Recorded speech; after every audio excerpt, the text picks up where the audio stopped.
Dek, Dimo bentar, Dek.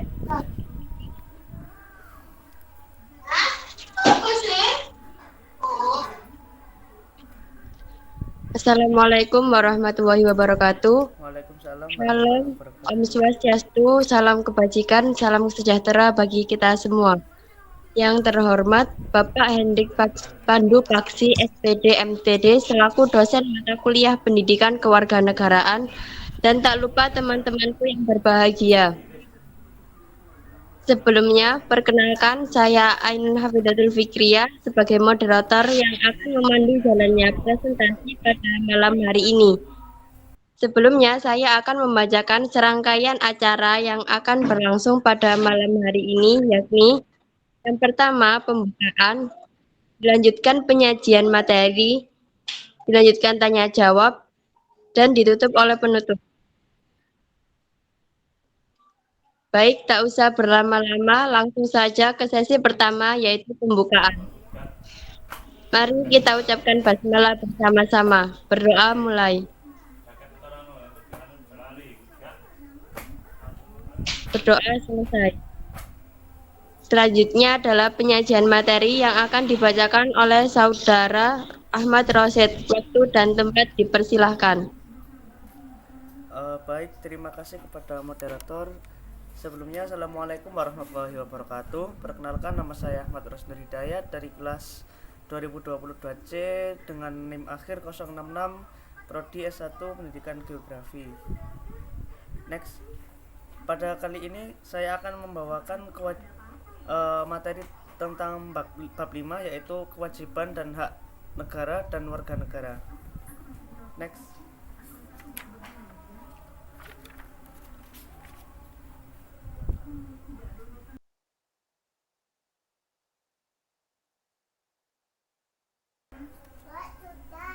Yang pertama, pendahuluan.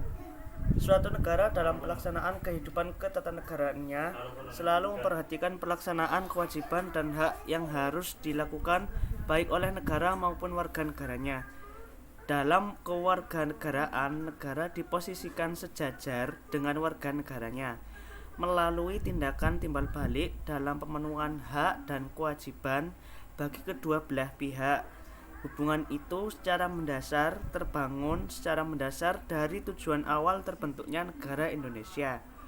Hak dan kewajiban negara atau dalam hal ini pemerintah dan warga negara bersumber dari dan diatur dalam Undang-Undang Dasar 1945.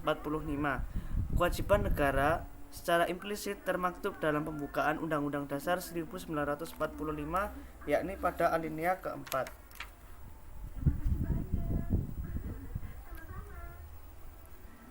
Di dalam alinea keempat berisi tujuan dan kewajiban negara yang harus dilaksanakan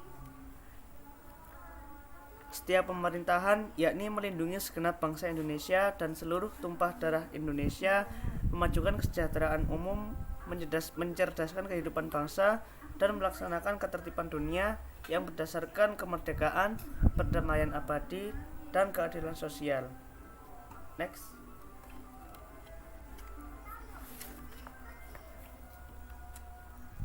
Memasuki Pembahasan yang pertama yaitu pengertian kewajiban, hak negara dan warga negara. Yang kedua, hak-hak warga negara. Yang ketiga, kewajiban warga negara Indonesia. Yang keempat, hubungan hak dan kewajiban. Yang kelima, asas ataupun prinsip kewarganegaraan. Yang keenam, pendidikan pendahuluan bela negara atau PPBN. Yang ketujuh, hak dan kewajiban bela negara. Yang kedelapan, bela negara melalui pajak. Yang kesembilan, hak pajak sebagai warga negara. Yang kesepuluh, kewajiban pajak negara, kewajiban pajak sebagai warga negara. Dan yang terakhir, gerakan sadar pajak. Next.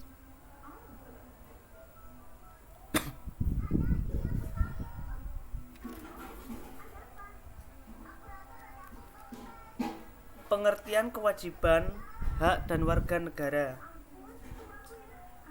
Menurut Kamus Besar Bahasa Indonesia, Kewajiban berarti keharusan atau sesuatu yang harus dilakukan. Hak berarti milik kekuasaan berbuat sesuatu atau kekuasaan yang benar atas sesuatu. Negara adalah organisasi kekuasaan yang berdaulat dengan tata pemerintahan yang melaksanakan tata tertib atas orang-orang di daerah tertentu. Kewajiban dan hak negara berarti sesuatu yang seharusnya menjadi tanggung jawab dari hak terhadap warganya. Di samping itu juga sesuatu yang dimiliki atau diterima oleh negara yang berasal dari warga negaranya. Warga negara berarti penduduk sebuah negara yang berdasarkan keturunan, tempat kelahiran, dan sebagainya yang mempunyai kewajiban dan hak penuh sebagai seorang warga negara atau anggota dari negara itu. Kewajiban dan hak warga negara berarti kekuasaan yang benar atas sesuatu dan yang harus dilakukan oleh penduduk sebuah negara. Menurut tim dosen Universitas Gadjah Mada Yogyakarta, warga negara adalah rakyat yang menetap di suatu wilayah yang ada hubungannya dengan negara. Hubungan warga negara dan negara adalah mempunyai kewajiban-kewajiban terhadap negara dan sebaliknya. Warga negara juga mempunyai hak-hak yang harus diberikan dan dilindungi oleh negara. Suatu negara merdeka berdiri dengan syarat-syarat utama, yaitu harus ada wilayah tertentu, kedua harus ada rakyat yang tetap, dan ketiga ada pemerintahan yang berdaulat. Ketiga syarat ini merupakan kesatuan yang tidak dapat dipisahkan. Tidak mungkin suatu negara dapat berdiri tanpa wilayah dan rakyat. Namun jika negara itu tidak memiliki pemerintahan yang berdaulat secara nasional, maka negara itu belum dianggap disebut sebagai negara merdeka. Kewajiban dari negara, khususnya di negara Indonesia, terdapat di pembukaan Undang-Undang Dasar Negara Republik Indonesia tahun 1945 di alinea keempat. Di setiap wilayah negara selalu ada warga negara dan orang asing yang dalam hubungan internasional. Semuanya disebut penduduk. Setiap warga negara adalah penduduk suatu negara, sedangkan setiap penduduk belum tentu menjadi warga negara. Karena mungkin sebagian penduduk orang asing, setiap warga negara mempunyai hubungan yang terus-menerus, tidak terputus walaupun dia bertempat tinggal di luar negeri. Sedangkan seorang asing hanya mempunyai hubungan selama dia bertempat tinggal di wilayah negara tersebut. Next.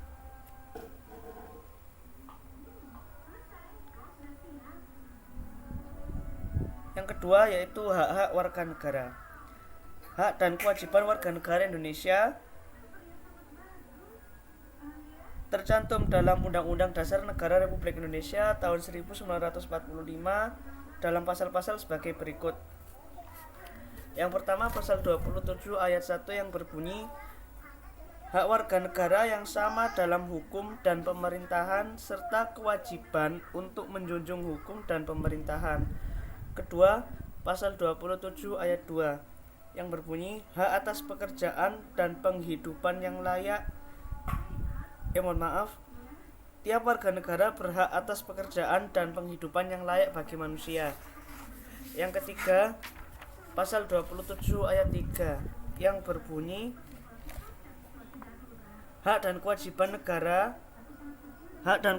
warga negara untuk ikut serta dalam upaya pembelaan negara. Yang keempat, pasal 28 menetapkan hak kemerdekaan warga negara untuk berserikat, berkumpul, mengeluarkan pikiran dengan lisan dan tulisan. Kelima, hak untuk hidup dan mempertahankan kehidupan. Setiap orang berhak untuk hidup serta berhak mempertahankan hidup dan kehidupannya. Pasal 28A. Keenam, hak untuk membentuk keluarga dan melanjutkan keturunan melalui perkawinan yang sah. Pasal 28B ayat 1. Ketujuh, hak atas kelangsungan hidup. Setiap anak yang berhak atas kelangsungan hidup, tumbuh dan berkembang. Pasal 28B ayat 2. 8. Hak untuk mengembangkan diri melalui pemenuhan kebutuhan dasar dan berhak mendapatkan ilmu pendidikan, ilmu pengetahuan dan teknologi, seni dan budaya demi meningkatkan kualitas hidupnya demi kesejahteraan hidup manusia. Pasal 28C ayat 1. Ke-9, hak atas pengakuan, jaminan, perlindungan, dan kepastian hukum yang adil serta perlakuan yang sama di depan hukum. Pasal 28D ayat 1. 10. Hak untuk mempunyai hak milik pribadi, hak untuk hidup, hak untuk tidak disiksa, hak kemerdekaan pikiran dan hati nurani, hak beragama, hak untuk tidak diperbudak, hak untuk diakui sebagai pribadi di hadapan hukum, dan hak untuk dituntut atas dasar hukum yang berlaku. Surat adalah hak asasi manusia yang tidak dapat dikurangi dalam keadaan apapun. Pasal 28I ayat 1. Ke-11, pasal 29 ayat 2 menyebutkan adanya hak kemerdekaan untuk memeluk agamanya masing-masing dan beribadah sesuai ketentuan agamanya. 12. Pasal 30 ayat 1. Dalam perubahan kedua Undang-Undang Dasar Republik Indonesia tahun 1945 menyebutkan hak dan kewajiban warga negara untuk ikut serta dalam usaha pertahanan dan keamanan negara. 13. Pasal 31 ayat 1 menyebutkan bahwa tiap-tiap warga negara berhak mendapatkan pengajaran. Next. Kewajiban warga negara Indonesia tercantum dalam beberapa pasal berikut. Pertama, wajib menaati hukum dan pemerintah. Pasal 27 ayat 1 Undang-Undang Dasar 1945 yang berbunyi, segala warga negara bersamaan kedudukannya di dalam hukum dan pemerintahan dan wajib mendukung hukum dan pemerintahan itu dengan tidak ada kecualinya. Kedua, wajib ikut serta dalam upaya pembelaan negara. Pasal 27 ayat 3 yang berbunyi, setiap warga negara berhak dan wajib ikut serta dalam upaya pembelaan negara. Yang ketiga, wajib menghormati hak asasi manusia orang lain. Terdapat pada pasal 28J ayat 1 yang berbunyi setiap orang wajib menghormati hak asasi manusia orang lain. Keempat, wajib tunduk kepada pembatasan yang ditetapkan dengan undang-undang. Pasal 28J ayat 2. Dalam menjalankan hak dan kebebasannya, setiap orang wajib tunduk kepada pembatas yang ditetapkan dengan undang-undang dengan maksud untuk menjamin pengakuan serta penghormatan atas hak kebebasan orang lain dan untuk memenuhi tuntutan yang adil sesuai dengan pertimbangan moral, nilai-nilai agama, keamanan, dan ketertiban umum dalam suatu masyarakat demokratis. Kelima, wajib ikut serta dalam usaha pertahanan dan keamanan negara terdapat pada pasal 30 ayat 1 Undang-Undang Dasar 1945 yang berbunyi, tiap-tiap warga negara berhak dan wajib ikut serta dalam usaha pertahanan dan keamanan negara. Next.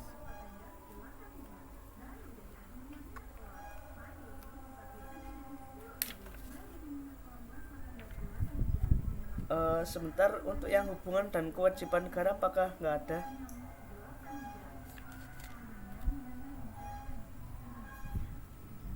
Oh, berarti kelewat. Ya udah, sih lanjut aja. Next.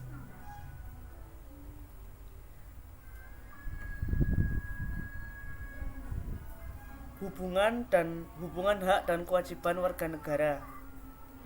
Hak dan kewajiban memiliki hubungan yang cukup erat dan tidak bisa dipisahkan.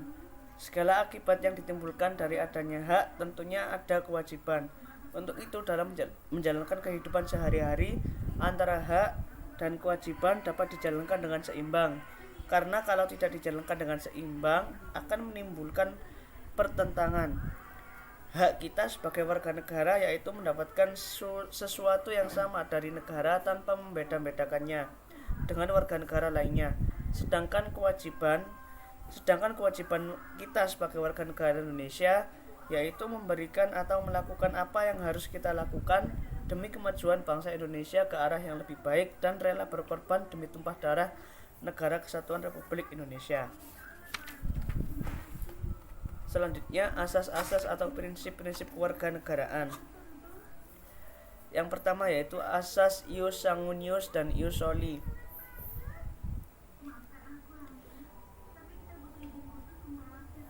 Asas ius soli adalah asas daerah kelahiran, artinya bahwa status kewarganegaraan seseorang ditentukan oleh tempat kelahirannya di suatu negara.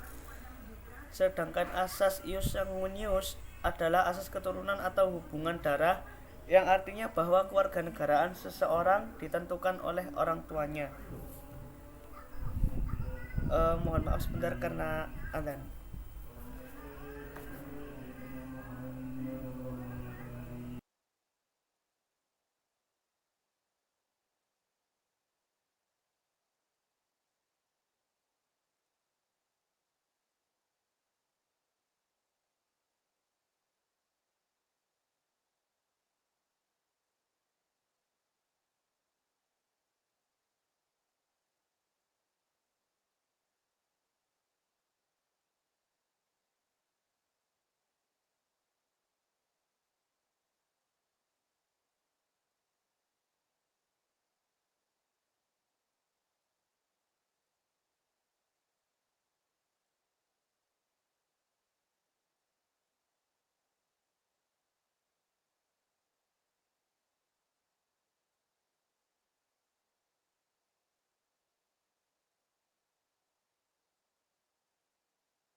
Ya, dan baik, saya lanjutkan.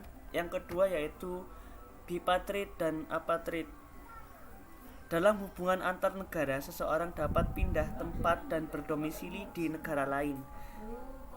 Apabila seseorang atau keluarga yang bertempat tinggal di negara lain melahirkan anak, maka status kewarganegaraan anak ini tergantung kepada asas yang berlaku di negara tempat kelahiran orang tuanya. Perbedaan asas yang dianut oleh negara yang lain, misalnya negara X menganut asas ius sanguinius, sedangkan negara Y menganut asas ius soli. Hal ini dapat menimbulkan status bipatrid atau apatrid pada anak dari orang tua yang bermigrasi di antara kedua negara tersebut. Bipatrid atau dalam hal ini disebut dengan dui kewarganegaraan timbul apabila menurut peraturan dari dua negara terkait seseorang dianggap sebagai warga negara kedua negara. Misalnya, Ahmad dan Aminah merupakan suami istri yang berstatus warga negara X, namun mereka berdomisili di negara Y. Negara X menganut asas ius sanguineus dan negara Y menganut asas ius soli. Kemudian lahirlah anak mereka bernama Umar. Menurut negara X yang menganut asas ius sanguineus, Umar adalah warga negaranya karena mengikuti kewarganegaraan orang tuanya. Sedangkan menurut negara Y yang menganut asas ius soli, Umar juga warga negaranya karena tempat kelahirannya adalah di negara Y. Dengan demikian, Umar mempunyai status dua kewarganegaraan atau disebut dui kewarganegaraan atau bipatrid. Sedangkan apatrid atau tanpa kewarganegaraan timbul apabila menurut peraturan kewarganegaraan seseorang tidak diakui sebagai warga negara dari negara manapun. Misalnya Karim dan Rumlah menjadi suami istri yang berstatus warga negara Y yang berasas ius soli. Mereka berdomisili di negara X yang berasas ius sanguineus. Kemudian lahirlah anak mereka Hasan. Menurut negara X, Hasan yang tidak diakui sebagai warga negaranya karena orang tuanya bukan warga negaranya. Begitu pula menurut negara Y, Hasan tidak diakui warga negaranya karena lahir di wilayah negara lain. Dengan demikian, Hasan tidak mempunyai kewarganegaraan atau apatrid. Di Indonesia, sejak berlakunya Undang-Undang Nomor 12 Tahun 2006 tentang Kewarganegaraan Republik Indonesia, maka sesuai dengan pasal 2 Undang-Undang Nomor 12 Tahun 2006, yang menjadi warga negara Indonesia atau WNI adalah orang-orang bangsa Indonesia asli dan orang-orang bangsa lain yang disahkan dengan undang-undang sebagai warga negara sesuai dengan pasal 4. Maka WNI adalah 1. Setiap orang yang berdasarkan peraturan perundang-undangan dan atau berdasarkan perjanjian pemerintahan RI dengan negara lain sebelum undang-undang ini berlaku sudah menjadi WNI. 2. Anak yang lahir dari perkawinan yang sah dari seorang ayah dan ibu WNI. 3. Anak yang lahir dari perkawinan yang sah dari seorang ayah WNI dan ibu WNA. 4. Anak yang lahir dari perkawinan yang sah dari seorang ayah WNA dan ibu WNI. 5. Anak yang lahir dari perkawinan yang sah dari seorang ibu WNI tetapi ayahnya tidak mempunyai kewarganegaraan atau hukum asal negaranya. Ayahnya tidak memberikan kewarganegaraan kepada anak tersebut. 6. Anak yang lahir dalam tenggang waktu 300 hari setelah ayahnya meninggal dunia dari perkawinan yang sah dan ayahnya WNI. 7. Anak yang lahir di luar perkawinan yang sah dari seorang ibu WNI. 8.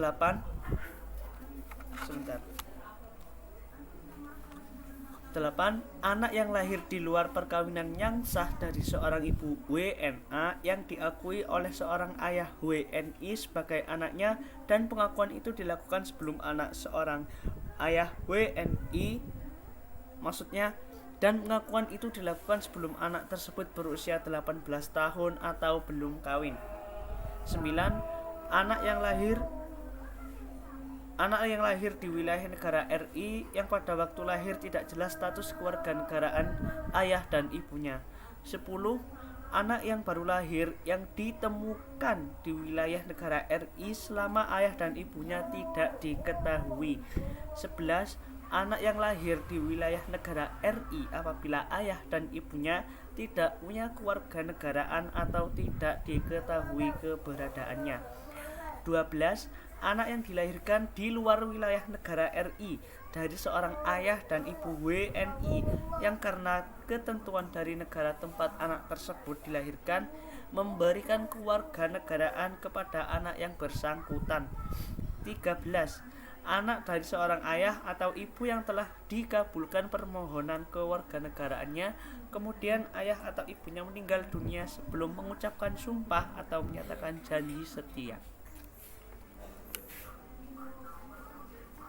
Sesuai dengan pasal 5 Undang-Undang Nomor 12 Tahun 2006, maka anak WNI yang lahir di luar dari perkawinan yang sah, belum berusia 18 tahun dan belum kawin diakui secara sah oleh ayahnya yang WNA, tetapi diakui sebagai WNI. Hal ini berakibat anak berkewarganegaraan ganda setelah berusia 18 tahun atau sudah kawin, anak tersebut harus menyatakan memilih salah satu kewarganegaraannya. Dengan demikian, sekarang negara Indonesia berdasarkan asas ius soli dan ius sanguinis. Tetapi untuk hal tertentu maka dimungkinkan dipatrit sampai belum usia 18 tahun. Negara Indonesia menganut suatu kewarganegaraan. Syarat dan tata cara memperoleh kewarganegaraan RI diatur dalam pasal 8 hingga 22 Undang-Undang Nomor 12 Tahun 2006. Sedangkan kehilangan kewarganegaraan RI diatur dalam pasal 23 hingga 30 Undang-Undang Nomor 12 Tahun 2006. Menurut pasal 23 Undang-Undang Nomor 12 Tahun 2006, WNI kehilangan kewarganegaraannya jika yang bersangkutan melakukan yang pertama, memperoleh kewarganegaraan lain atas kemauannya sendiri. Kedua, tidak menolak atau melepaskan kewarganegaraan lain sedangkan orang yang bersangkutan mendapatkan kesempatan untuk itu. Tiga, dinyatakan hilang kewarganegaraannya oleh presiden atas permohonannya sendiri. Yang bersangkutan sudah berusia 18 tahun atau sudah kawin, bertempat tinggal di luar negeri, dan dengan dinyatakan hilang kewarganegaraan RI tidak menjadi tanpa kewarganegaraan. 4. Masuk dalam dinas tentara asing dan tanpa izin terlebih dahulu dari presiden. 6. 5. Secara sukarela masuk dalam dinas negara asing yang jabatan dalam dinas semacam itu di Indonesia sesuai dengan ketentuan peraturan perundang-undangan hanya dapat dijabat oleh WNI. 6. Secara sukarela sumpah atau menyatakan janji setia kepada negara asing atau bagian dari negara asing tersebut. 7. Tidak diwajibkan tetapi turut serta dalam pemilihan sesuatu yang bersifat ketatanegaraan untuk suatu negara asing. 8. Mempunyai paspor atau surat yang bersifat paspor dari negara asing atau surat yang dapat diartikan sebagai tanda kewarganegaraan yang masih berlaku di negara lain atas namanya. Atau yang 9, bertempat tinggal di luar wilayah negara RI selama 5 tahun terus-menerus bukan dalam rangka dinas tanpa alasan yang sah dan dengan sengaja tidak menyatakan keinginannya untuk tetap menjadi warga negara Indonesia sebelum jangka waktu 5 tahun itu berakhir. Dan setiap 5 tahun berikutnya yang bersangkutan tidak mengajukan pernyataan ingin tetap menjadi warga negara Indonesia kepada perwakilan RI yang wilayah kerjanya meliputi tempat tinggal yang bersangkutan.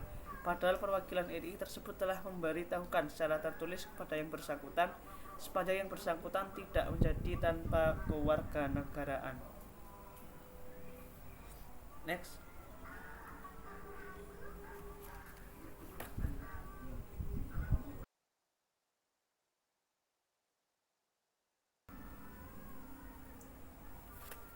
Pendidikan Pendahuluan Bela Negara atau disingkat PPBN.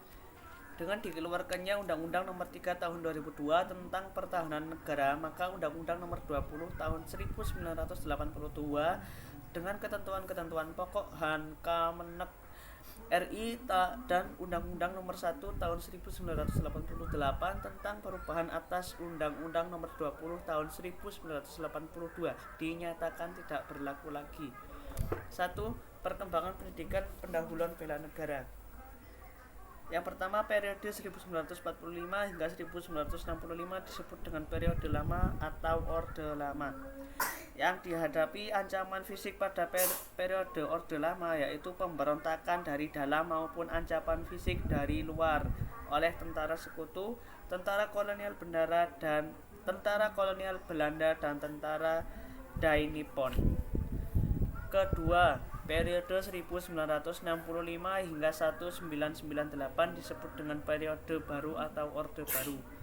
Ketiga, periode 1998 hingga sekarang disebut periode reformasi atau orde reformasi. Pada periode kedua terakhir yang dihadapi adalah tantangan yang sering berubah sesuai dengan perkembangan zaman. Perkembangan kemajuan ini mempengaruhi perilaku bangsa dengan tuntutan-tuntutan hak yang lebih banyak. Pada situasi ini yang dihadapi adalah tantangan non-fisik, yaitu pengaruh global dan gejolak sosial. Kedua, cara yang dilakukan dalam PPBN. Yang pertama, pada periode lama. Pada waktu Orde Lama yang dilakukan dengan mengeluarkan Undang-Undang Nomor 29 Tahun 1945 tentang pokok-pokok perlawanan rakyat, sehingga realisasinya adalah diselenggarakan pendidikan pendahuluan perlawanan rakyat yang menghasilkan organisasi-organisasi perlawanan rakyat pada tingkat pemerintahan desa, OPR, yang OPR selanjutnya berkembang menjadi organisasi perlawanan desa, OPD, dan organisasi keamanan sekolah, OKS. Dilihat dari kepentingannya, tentunya pola pendidikan yang diselenggarakan akan terarah pada fisik, teknik, taktik, dan strategi kemiliteran. Kedua, periode Orde Baru dan Reformasi. Mengingat ancaman yang dihadapi berupa ancaman non-fisik dan gejolak sosial, maka bangsa Indonesia pertama-tama membuat rumusan tujuan bela negara. Tujuannya adalah menumbuhkan rasa cinta tanah air, bangsa, dan negara. Untuk mencapai tujuan ini, bangsa Indonesia perlu mendapatkan pengertian dan pemahaman tentang wilayah negara dalam persatuan dan kesatuan bangsa. Mereka juga perlu memahami sifat ketahanan bangsa atau ketahanan nasional agar pemahaman tersebut dapat mengikat dan menjadi perekat bangsa dalam suatu kesatuan yang utuh. Karena itu pada tahun 1973 untuk pertama kalinya dibuat TAP MPR nomor 4-MPR-1973 tentang wawasan Nusantara dan ketahanan nasional. Seiring perkembangan zaman, Undang-Undang Nomor 29 Tahun 1954 diganti menjadi Undang-Undang Nomor 20 Tahun 1982, lalu Undang-Undang Nomor 1 Tahun 1988, yang terakhir Undang-Undang Nomor 3 Tahun 2002 tentang Pertahanan Negara, dan yang terbaru dikeluarkannya Undang-Undang Nomor 20 Tahun 2003 tentang Sistem Pendidikan Nasional, khususnya penjelasan dari pasal 37 yang berbunyi kurikulum pendidikan tinggi wajib memuat A. Pendidikan agama, B. Pendidikan kewarganegaraan, dan C. Bahasa, sehingga arah bela negara tidak lagi segi fisik semata, tetapi lebih ke arah non fisik melalui pemikiran yang kritis, analitis, dan evaluatif terhadap berbagai persoalan yang dihadapi bangsa Indonesia. Mahasiswa yang merupakan aset bangsa yang tak ternilai harganya diharapkan lebih berpartisipasi aktif dalam kehidupan bermasyarakat, berbangsa, dan bernegara. Next.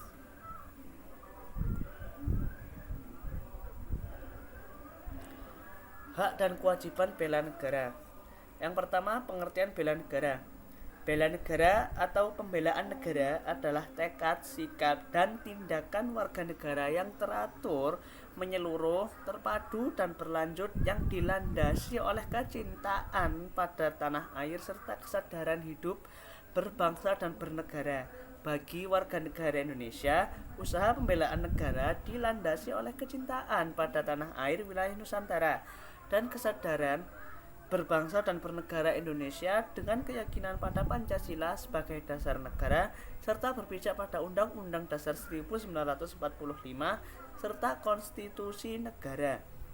Wujud dari usaha bela negara adalah kesiapan dan kerelaan setiap warga negara untuk berkorban demi mempertahankan kemerdekaan, kedaulatan negara, persatuan dan kesatuan negara Indonesia, keutuhan wilayah Nusantara, dan yurisdiksi nasional serta nilai-nilai Pancasila dan Undang-Undang Dasar Negara Republik Indonesia tahun 1945. Dan yang kedua, asas demokrasi dalam bela negara. Berdasarkan Undang-Undang Dasar NRI tahun 1945 pasal 23 ayat pasal 27 ayat 3 dalam perubahan kedua Undang-Undang NRI tahun 1945 bahwa usaha bela negara merupakan hak dan kewajiban setiap warga negara. Hal ini menunjukkan adanya asas demokrasi dalam pembelaan negara yang mencakup dua arti. Pertama, bahwa setiap warga negara turut serta dalam menentukan kebijakan tentang pembelaan negara melalui lembaga-lembaga perwakilan sesuai dengan Undang-Undang Dasar Negara Republik Indonesia tahun 1945 dan perundang-undangan yang berlaku. Kedua, bahwa setiap warga negara harus turut serta dalam setiap usaha pembelaan negara sesuai dengan kemampuan dan profesinya masing-masing. Ketiga, asas motivasi dalam bela negara. Usaha dalam bela negara atau pembelaan negara bertumpu pada kesadaran setiap warga negara akan hak dan kewajibannya. Kesadarannya demikian perlu dipertumbuhkan melalui proses motivasi untuk mencintai tanah air dan untuk ikut serta dalam pembelaan negara. Proses motivasi untuk pembelaan negara dan bangsa akan berhasil jika setiap warga negara memahami keunggulan dan kelebihan negara dan bangsanya. Selain itu, setiap warga negara hendaknya juga memahami kemungkinan segala macam ancaman terhadap eksistensi bangsa dan negara Indonesia. Sehubungan dengan hal ini, ada beberapa dasar pemikiran yang dapat dijadikan sebagai bahan motivasi setiap warga negara untuk ikut serta dalam pembelaan negara Indonesia. Antara lain yang pertama, pengalaman sejarah perjuangan Republik Indonesia. Kedua, kedudukan wilayah geografis Nusantara yang sangat strategis. Tiga, keadaan penduduk atau demografis yang besar. Empat, kekayaan sumber daya alam. Lima, perkembangan dan kemajuan iptek di bidang persenjataan. Enam, kemungkinan timbulnya bencana perang. Next.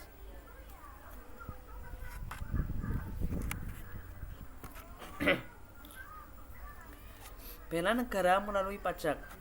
Tindakan bela negara juga bisa dilakukan warga negara melalui membayar pajak sebagaimana diatur dalam Undang-Undang Dasar Negara Republik Indonesia tahun 1945 pasal 23A yang berbunyi, pajak dan pungutan lain yang bersifat memaksa untuk keperluan negara diatur dengan undang-undang. Undang-undang yang menjelaskan tentang definisi pajak dan ketentuan umum serta tata cara perpajakan sebagai berikut di antaranya. 1. Undang-Undang Nomor 16 Tahun 2009 yang dapat didefinisikan bahwa pajak adalah kontribusi wajib kepada negara yang tertuang oleh orang pribadi atau badan yang bersifat memaksa berdasarkan undang-undang dengan tidak mendapatkan imbalan secara langsung dan digunakan untuk keperluan negara bagi sebesar-besarnya kemakmuran rakyat. 2. Undang-Undang Nomor 28 Tahun 2007 menjelaskan tentang ketentuan umum dan tata cara perpajakan serta cara pelaksanaan hak dan kewajiban sebagai wajib pajak. 3. Undang-Undang Nomor 36 Tahun 2008 menjelaskan tentang ketentuan pajak penghasilan yang meliputi subjek pajak, objek pajak, penghasilan kena pajak, penghasilan tidak kena pajak, ketentuan mengenai penghasilan suami istri, dan ketentuan penting lainnya. Next.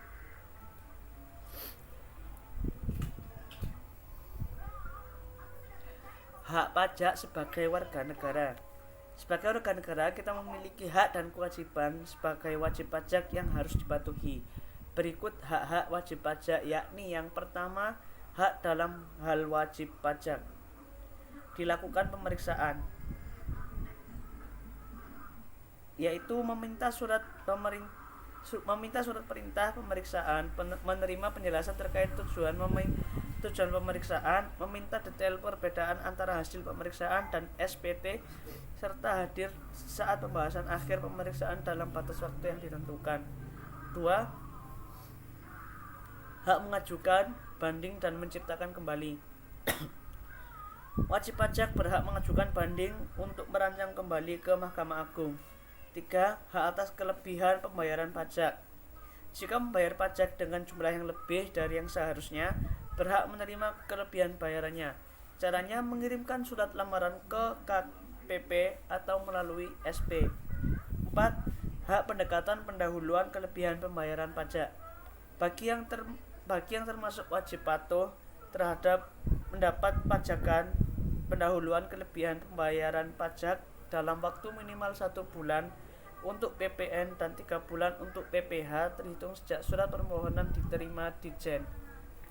5. Hak untuk pengangsuran atau penundaan pembayaran. Dalam kondisi-kondisi tertentu, wajib pajak dapat menerima permohonan pengangsuran atau tertunda-tunda untuk membayar pajak sesuai ketentuan peraturan perpajakan di Indonesia. 6. Hak kerahasiaan. Hak dan kewajiban warga negara juga menyangkut perlindungan kerahasiaan atas semua informasi yang Anda sampaikan kepada Ditjen Pajak terkait perpajakan. Hal-hal yang dilindungi mencakup data yang bersifat rahasia. Ketujuh, hak pengurangan pajak bumi dan bangunan atau PBB. Terjadi kondisi tertentu, misalnya kerusakan bumi dan bangunan akibat bencana alam, wajib pajak berhak mengajukan pengurangan pajak tertuang pada PBB. Mohon maaf, maksudnya pengurangan pajak terutang pada PBB. 8. Hak tertundanya pelaporan SPT tahunan. Wajib pajak dapat mengajukan perpanjangan atau menunda penyampaian SPT tahunan, PPH orang pribadi maupun PPH badan dengan alasan atau kondisi tertentu. 9. Hak pajak. Wajib pajak berhak mengajukan permintaan pemilihan atau pemotongan pajak penghasilan dengan alasan atau kondisi tertentu. 11. Hak mendapatkan pajak. Sejumlah kegiatan atau barang kena pajak BKBB berhak atas fasilitas PPN antara lain buku-buku, pesawat udara, kereta api, kapal laut, serta perlengkapan TNI atau Polri yang diimpor atau diserahkan di area tertentu. 12. Hak mendapatkan pajak yang ditanggung pemerintah. Khusus pelaksanaan proyek pemerintah yang dibiayai menggunakan hibah atau dana kredit luar negeri, PPH tertuang atas penghasilan konsultan, kontraktor, dan pemasok utama yang ditanggung pemerintah. Next, sebentar.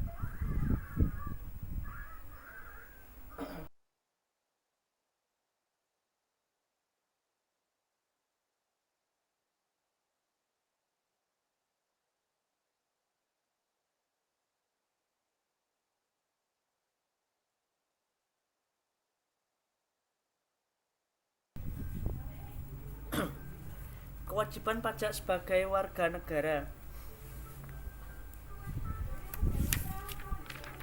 Wajib pajak diartikan sebagai orang pribadi atau badan meliputi pembayaran pajak, pemotongan pajak, dan pemungutan pajak yang mempunyai hak dan kewajiban perpajakan sesuai dengan ketentuan peraturan perundang-undangan perpajakan. Kewajiban wajib pajak orang pribadi atau wajib pajak badan yaitu membayar dan melapor pajak sebagaimana ketentuan peraturan perundang-undangan perpajakan. Beberapa kewajiban yang harus dipenuhi oleh wajib pajak adalah sebagai berikut. Yang pertama, kewajiban wajib pajak mendaftarkan diri untuk mendapatkan nomor pokok wajib pajak atau NPWP. 2. Kewajiban wajib pajak melaporkan usaha untuk memperoleh pengukuhan pengusaha kena pajak. 3. Kewajiban wajib pajak melakukan pembayaran, pemotongan ataupun pemungutan. 4. Kewajiban wajib pajak untuk melakukan pelaporan pajak. Next. Gerakan Sadar Pajak sebagai upaya peningkatan kesadaran pajak bagi generasi milenial guna mewujudkan pembangunan berkesinambungan. Tujuan peningkatan kesadaran pajak dan keberadaan generasi muda ataupun generasi milenial sangat penting untuk mendukung hal ini. Data menunjukkan pada tahun 2045 Indonesia akan mengalami bonus demografi. Dengan kata lain, penduduk usia kerja merupakan mayoritas penduduk Indonesia. Dengan kata lain, penduduk usia kerja merupakan mayoritas penduduk Indonesia. Oleh karena itu, bonus kependudukan yang direalisasikan oleh generasi milenial harus dioptimalkan untuk mendukung budaya peka pajak yang diharapkan dapat menciptakan wajib pajak yang taat hukum. Gerakan sadar pajak bagi generasi milenial dapat digalakkan dengan beberapa cara sebagai berikut. Yang pertama, gerakan manfaat pajak. Indonesia masih kurang pengetahuan tentang pentingnya keuntungan pajak. Oleh karena itu, perlu ditampilkan berbagai manfaat pajak melalui teknologi. 2. Gerakan perbandingan pajak. Melalui gerakan perbandingan ditunjukkan melalui perbandingan negara-negara bahwa pengakuan pajak mempengaruhi perkembangan negara. 3. Gerakan keterbukaan pajak. Memberikan informasi terkait perpajakan yang transparan untuk memulihkan dan membangkitkan kembali kepercayaan masyarakat, khususnya generasi milenial. 4. Gerakan sosialisasi e-pajak. Sosialisasi e-pajak sangat diperlukan agar masyarakat khususnya generasi milenial diharapkan dapat mengenali kemudahan e-pajak dan meningkatkan kesadaran pajak. Next.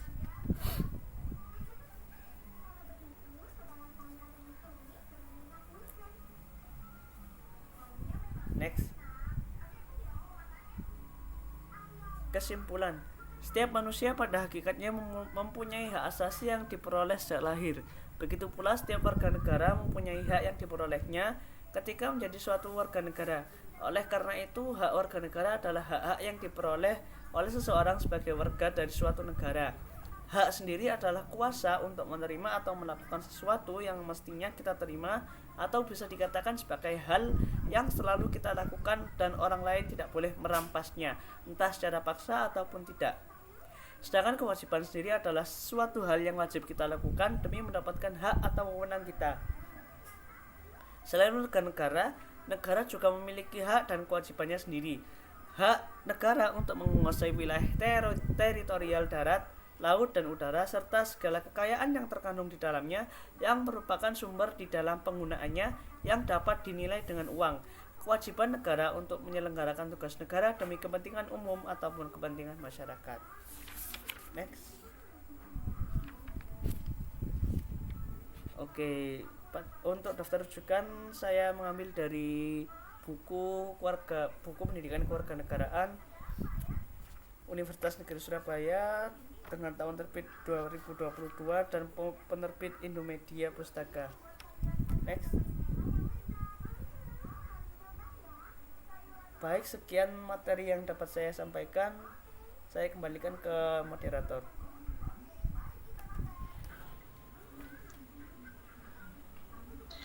Terima kasih disampaikan kepada Saudara Rasid. Selanjutnya memasuki acara yang ketiga, yakni sesi tanya jawab. Bagi yang ingin bertanya, mohon raise hand, on mic, dan on kamera. Dan untuk pertanyaan dibatasi hanya 3 pertanyaan. Yang ingin bertanya, waktu dan tempat dipersilahkan. Baik, untuk Mas Wasid, dan terima kasih untuk Mbak Ainun bagi moderator telah memberikan waktu untuk bertanya.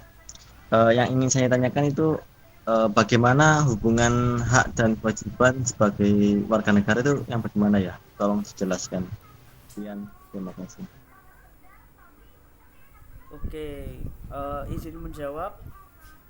Jadi, keterkaitan antara hak dan kewajiban warga negara merupakan hubungan sebab akibat. Contohnya, yang pertama yaitu warga negara berkewajiban untuk berperan serta dalam membela dan mempertahankan kedaulatan negara Indonesia. Dengan begitu, warga negara berhak mendapatkan perlindungan hukum dari pemerintah. Kedua, warga negara wajib membayar pajak dan retribusi yang telah ditetapkan oleh pemerintah pusat dan pemerintah daerah. Dengan begitu, warga negara berhak atas pekerjaan dan penghidupan yang layak. Yang ketiga, warga negara wajib menaati serta menjunjung tinggi dasar negara, hukum, dan pemerintahan tanpa terkecuali, serta dijalankan dengan sebaik-baiknya. Dengan begitu, warga negara berhak memiliki kedudukan yang sama di mata hukum dan di dalam pemerintahan. Contoh yang keempat, warga negara berkewajiban taat, tunduk, dan patuh terhadap segala hukum yang berlaku di wilayah negara Indonesia. Dengan begitu, warga negara memiliki hak untuk bebas memilih, memeluk, dan menjalankan agama dan kepercayaan masing-masing yang diyakininya. 5. Seorang anak yang wajib menjaga nama baik keluarga. Dengan begitu, seorang anak berhak mendapat perlindungan dalam keluarga. Apakah dapat menjawab? Baik,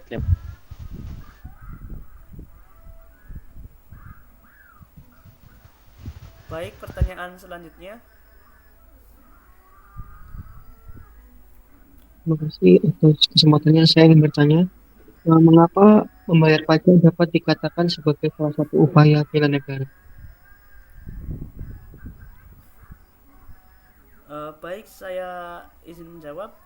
Dalam konteks kehidupan bernegara, hak warga negara dilindungi di dalam berbagai peraturan perundang-undangan, bukan hanya hak yang diatur dalam peraturan perundang-undangan. Perihal kewajiban juga demikian, keseimbangan antara hak dan kewajiban perlu diselaraskan demi terwujudnya kehidupan berbangsa dan bernegara. Keterlibatan warga negara dalam membayar pajak merupakan usaha pembelaan negara untuk memberikan kontribusi secara tidak langsung demi peningkatan kesejahteraan masyarakat dan pembangunan bangsa. Pembelaan negara tentunya dapat direalisasikan tidak saja melalui mengangkat senjata, akan tetapi dapat dilakukan melalui pengabdian sesuai dengan profesi anak bangsa.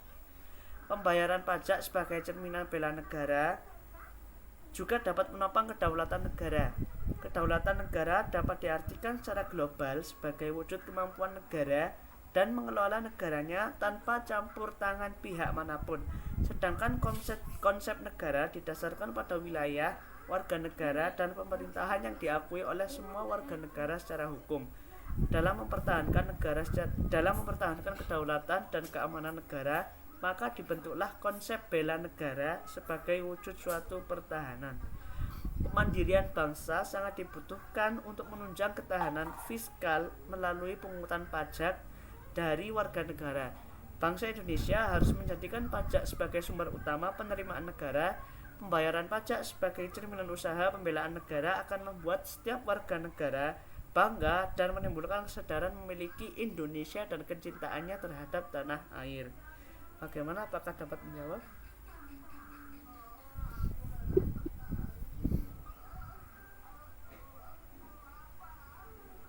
Baik, pertanyaan selanjutnya.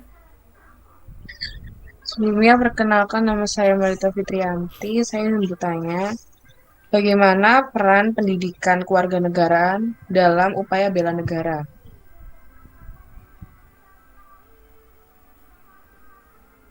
Baik, izin menjawab. Bela negara merupakan konsep patriotisme yang disusun lewat perangkat perundang-undangan dan petinggi negara sebagai upaya mempertahankan eksistensi suatu negara. Bela negara menjadi kewajiban seluruh masyarakat tanpa terkecuali. Bela negara tidak selalu diartikan sebagai tindakan fisik untuk menghadapi agresi, tetapi juga dapat dilakukan dengan berperan aktif dalam memajukan bangsa dan negara. Upaya bela negara agar semua dapat tercapai, ada peranan pendidikan kewarganegaraan. Dalam pasal 9 Undang-Undang Nomor 3 Tahun 2002 tentang Pertahanan Negara, penyelenggaraan pendidikan kewarganegaraan menjadi salah satu upaya bela negara selain pendidikan militer, pengabdian sebagai prajurit TNI, dan pengabdian sesuai profesi. Pendidikan kewarganegaraan sebagai upaya membina pendidikan kewarganegaraan berperan untuk meningkatkan kesadaran dan kecintaan terhadap tanah air. Pengajaran ini dimulai dari pendidikan dasar hingga pendidikan tinggi dan masuk dalam kurikulum pendidikan. Pengajaran pendidikan kewarganegaraan juga berperan untuk menciptakan warga negara yang memiliki jiwa rela berkorban dan setia kepada ideologi negara. Pendidikan kewarganegaraan juga berperan untuk menangkal berbagai bentuk ancaman dan tantangan yang sangat berbahaya bagi suatu negara, misalnya perubahan ideologi yang bisa mengancam keutuhan dan persatuan negara. Bagaimana, apakah dapat menjawab?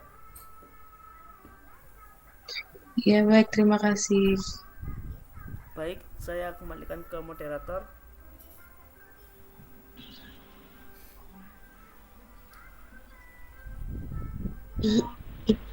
Terima kasih disampaikan. Selanjutnya memasuki sesi yang terakhir, yakni sesi penutup. Marilah kita tutup dengan bacaan Alhamdulillahirabbil alamin.